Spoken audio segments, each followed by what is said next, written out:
Kebetulan saya sebagai guru bimbingan dan konseling. Di sini saya akan menjelaskan sedikit tentang sekolah ramah anak. Nah, pada dasarnya sekolah ramah anak itu berfokus kepada bagaimana sekolah memfasilitasi kalian untuk bisa mengetahui potensi yang kalian miliki, baik itu minat, bakat, dan kemampuan. Kemudian mungkin untuk beberapa sekolah yang ataupun orang tua untuk mengetahui bakat dan minat secara psikologi bisa dilakukan dengan beberapa serangkaian tes. Di antaranya ada tes Binet, kemudian ada WAIS. Jadi di situ akan tahu bagaimana sih kemampuan kita. Nah, sebenarnya dalam penentuan bakat dan minat itu pada akhirnya adalah untuk karir. Ya, ketika kita bisa memilih pekerjaan yang sesuai dengan bakat dan minat kita, maka itu akan menjadi hal yang sangat menyenangkan. Kita terbayang dong kalau misalkan ternyata pekerjaan itu adalah sangat menyenangkan buat kita, maka seakan-akan kita kayak gak kerja. Nah, bakat, minat, dan hobi itu akan menimbulkan atau akan menghasilkan passion. Nah, passion tuh berarti apa yang kita sukai. Kemudian bakat itu bisa timbul karena biasanya genetik, ya. Kita tahu dia bisa dilihat dari golongan darah juga. Misalkan orang tua kita berkaprah di bidang seni misalkan. Nah, itu bisa juga menjadi bakat kita untuk bisa di bidang seni, baik itu nyanyi mungkin, ya. Nah, tapi seseorang kadang sulit untuk menemukan bakat. Nah, biasanya mereka bisa menyebutnya kesukaan atau hobi misalkan. Nah, nanti bisa larinya ke minat. Oke, seseorang yang minat bisa lebih hebat dibandingkan orang yang bakat. Orang yang bakat pun belum tentu dia bisa mengembangkan bakatnya kalau tidak ada keuletan.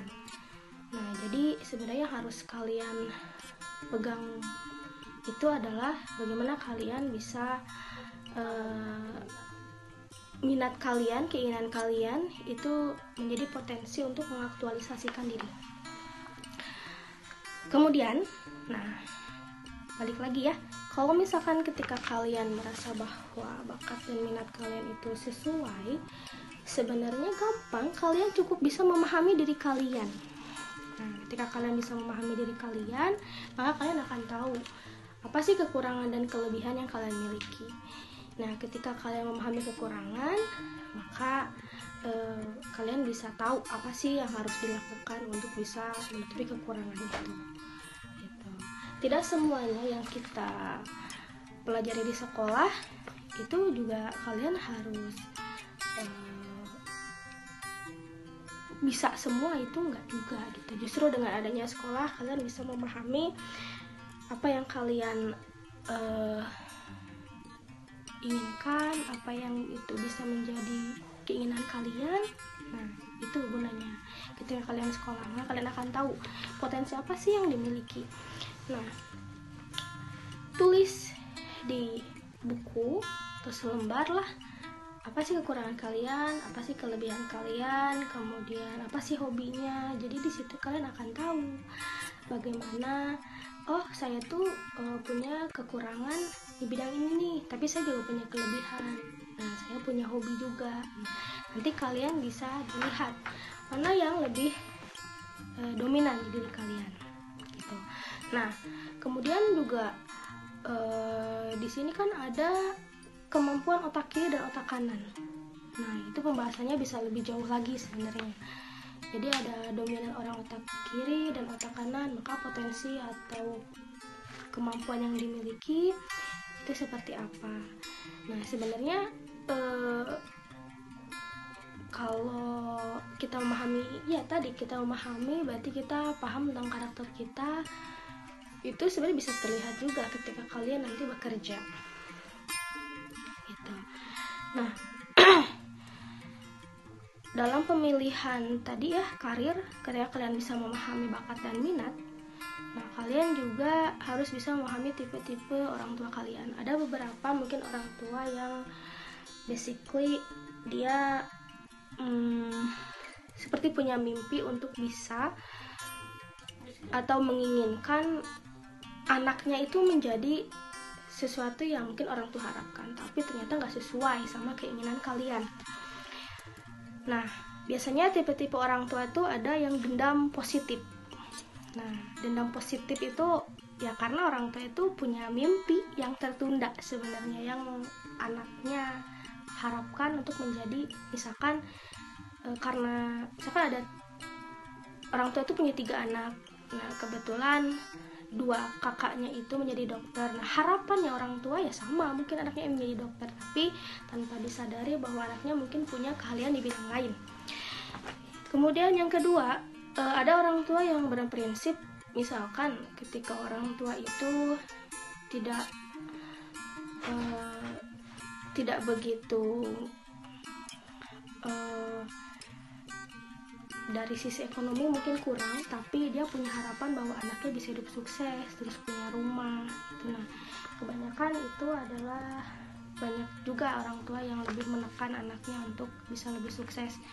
Nah, sebenarnya itu semua adalah hak orang tua juga, karena orang tua juga berhak untuk menentukan minat dan bakat anak-anaknya. Nah, tak lupa ketika seseorang untuk memilih tujuan hidup itu harus dilandasi dengan ketakwaan. Kebayang dong ketika dia punya bakat misalkan di bidang olahraga, dari kecil tuh dia udah tahu dia seneng banget di bidang olahraga, terbukti dengan prestasi-prestasi yang dia dapat. Ketika dia berlandaskan ketakwaan, dia sadar ketika dia semakin dewasa maka saingan dia ketika berprestasi juga makin banyak. Nah, dia sadar kekurangan dan kelebihannya, maka dia akan terus berusaha untuk latihan lagi. Nah, terus kalian tahu mungkin contohnya kayak Gayus Tambunan, dia ahli perpajakan tapi dia korupsi, berarti dia ketakwaannya juga rendah. Nah, berarti dilandaskan apa? Ketakwaan. Nah, bagi kalian sebagai calon orang tua nantinya ya, tolonglah pilihlah pasangan yang bisa mendidik anak-anaknya, supaya juga dalam memilih tujuan hidup juga pasti itu akan berdasarkan prinsip kalian sebagai orang tua nantinya.